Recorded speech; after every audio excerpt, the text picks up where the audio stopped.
And नमस्कार दोस्तों, आप सभी का स्वागत है हमारे चैनल द बिजी टॉक्स में। श्रीलंका की बर्बादी दुनिया भर में चर्चा का विषय है।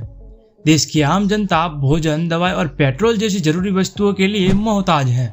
इस बीच श्रीलंका के राष्ट्रपति गोरबाया राजपक्षे देश छोड़कर भाग चुके हैं। इससे जनता का गुस्सा 7वें आसमान पर है। आखिर क्या वजह रही कि नीले समुद्र के बीच हरे भरे पेड़ पौधों से सजा खूबसूरत देश बर्बाद हो गया है, जबकि कुछ साल पहले तक तो ये दुनिया के पर्यटकों के लिए जन्नत था। आइए जानते हैं श्रीलंका के बर्बादी के 10 अहम कारण। श्रीलंका के बर्बाद होने में पहला कारण है राजपक्षे परिवार की गलत नीतियां। श्रीलंका के राष्ट्रपति गोरबाया राजपक्षे और उनके परिवार की गलत नीतियों ने इस टापू के देश को डुबाने का काम किया। राष्ट्रपति राजपक्षे द्वारा 2019 में टैक्स में बड़ी कटौती की गई, जिससे देश का 1/3 कर सरकार के खजाने से गायब हो गया। इसकी भरपाई नहीं हो पाई और देश आर्थिक संकट में फंसता चला गया। चीन से बेहिसाब कर्ज। चीन को श्रीलंका के बड़े बड़े निर्माण के ठेके मिले। इसके साथ ही चीन ने बड़ी ब्याज दरों पर श्रीलंका को कर्ज दिया। बाद में श्रीलंका चीन समेत दूसरे देशों के कर्ज चुकाने में असमर्थ हुआ और यह भी एक बड़ा कारण बना। श्रीलंका की बर्बादी में चीन का बड़ा हाथ माना जा रहा है। विदेशी कर्ज की मार। श्रीलंका की पूरी अर्थव्यवस्था में विदेशी कर्ज का बड़ा योगदान है। श्रीलंका ने चीन, जापान, भारत और विश्व संस्थानों से भारी कर्ज लिया और बाद में चुका नहीं पाया। यह कारण ने भी श्रीलंका को वित्तीय बर्बादी की राह पर धकेल दिया। कोरोना ने तोड़ी कमर। श्रीलंका की अर्थव्यवस्था में लगभग 10% योगदान पर्यटन का है। कोरोना काल में प्रतिबंधों के कारण दूसरे देशों के पर्यटक श्रीलंका नहीं आ सके। इससे उसे कोई कमाई नहीं हुई और उसे डॉलर में कोई आय नहीं हुई। इससे देश की अर्थव्यवस्था का हाल बुरा हो गया। महंगाई ने खराब किया खेल।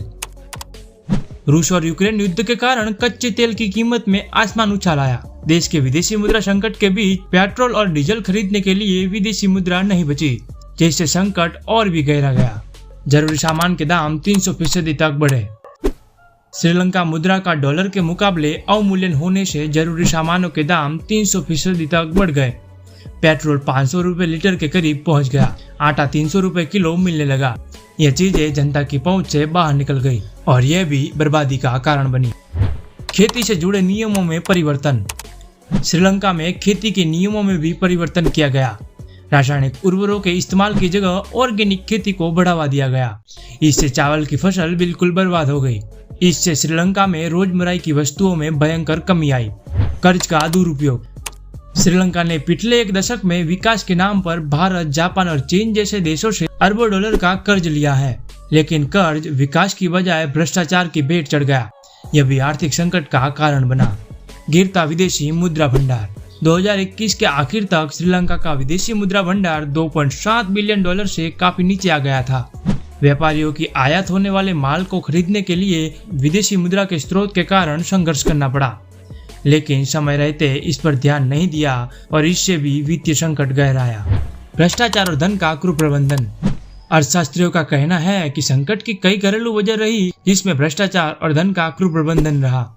राजपक्षे परिवार ने सरकारी खजाने का गलत इस्तेमाल किया, अरबों की संपत्ति विदेश में जमा की और इससे श्रीलंका की अर्थव्यवस्था बुरी तरह डूब गई।